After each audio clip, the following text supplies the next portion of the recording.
this afternoon? Let's keep it on the phones here. Tess Archangel from Public Health. You know, they call her the speaker because she just won't stop speaking. She had a lot of information to give out. Tess, good morning.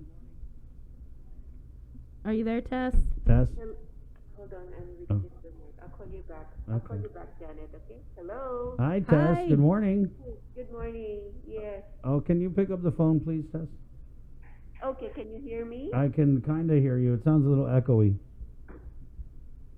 Oh.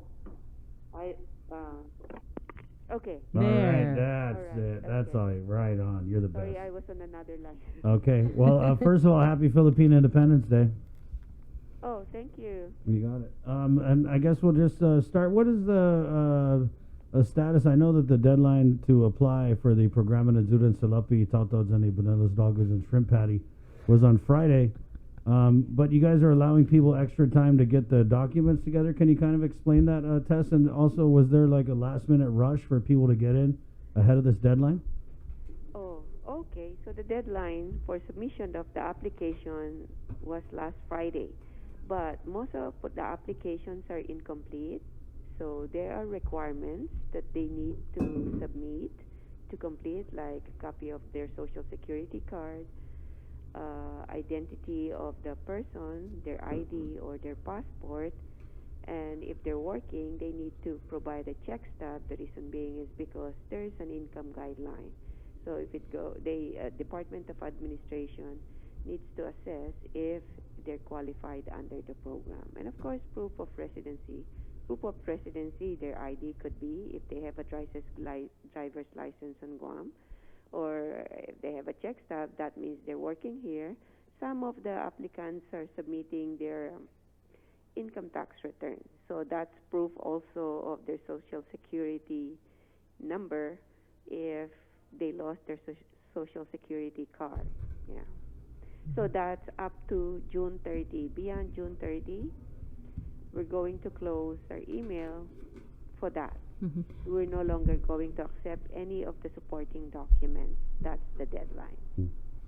Tess, we had a call earlier in the show about applying for pandemic unemployment assistance and whether or not it affects a person's status with the SNAP or Medicaid or Medicare. Can you just kind of go down and tell us how, if at all, applying and receiving the unemployment benefits would affect those programs?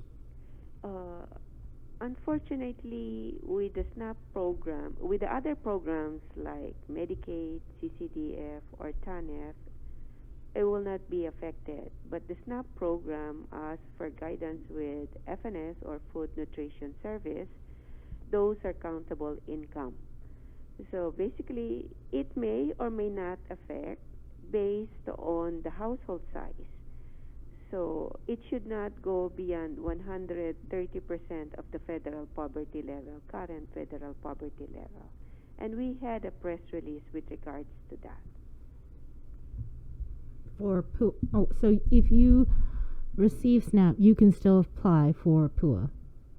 Yes. But it may count against your benefits. It may have an impact on the benefits, yes. And is there a chart with a scale test that yes. you and so I know I texted you earlier, the number that you'd provide. Can you just kind of go and give us the example that you provided to me earlier? Oh, okay. Like for a household size of 1, it should not go beyond 1,354 gross monthly income. Mm-hmm. For household size of 2, it should not go beyond 1,832. And then for household size of 3, should not go beyond 2,311. We had a press release, and it's also on our website. Right. They can check the income table on our website. So if it goes beyond that, they need to report it. And that's, I'm sorry, I missed it. Is that per month? Yes. Okay. It's per month. Okay. So, wow. So if I'm a household of 1 and I apply for the PUA or the FPUC and I'm getting $945 a week, that's $1,800. That's $3,600 a month. That means I'm out. Yes. Mm-hmm. What about going back to the Programan Salapi Idzudan Itautau program? How far behind is public health in vetting these applications? Oh, we submitted all the application up to June 9. All those applications received by us, we submitted it to DOA. So what we're processing now are those the last 3 days applications, June 10, 11, and 12. How many total? We're not the one cutting the check, but I think DOA is already working on those. Mm-hmm. We got a call test from a listener who said that, and I don't know if you can confirm this, that there were several boxes of applications up at DOA that have yet to be processed. Have you heard anything about this? They are actually have a system, so they're logging them in because they need to make sure that there's no duplicate checks issued to one applicant.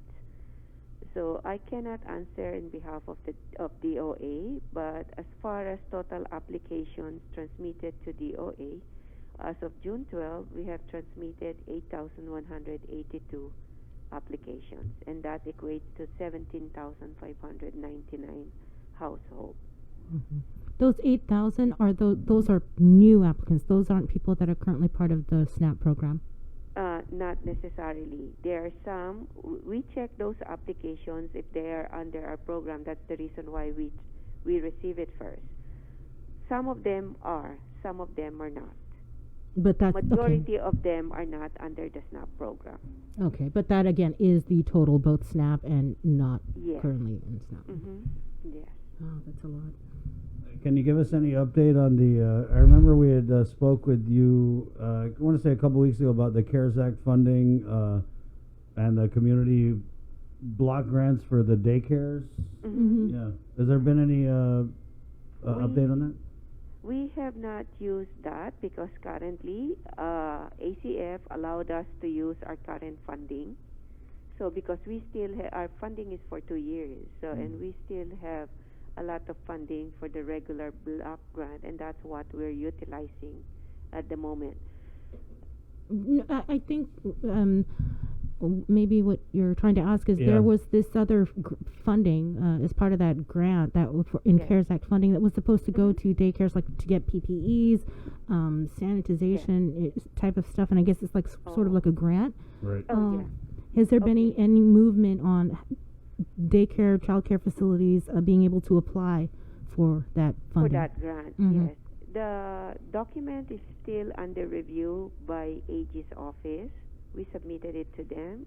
We just had our staff had a conference call with them last week to discuss the procedure. Most of the things that they discuss are the guidelines and the regulations.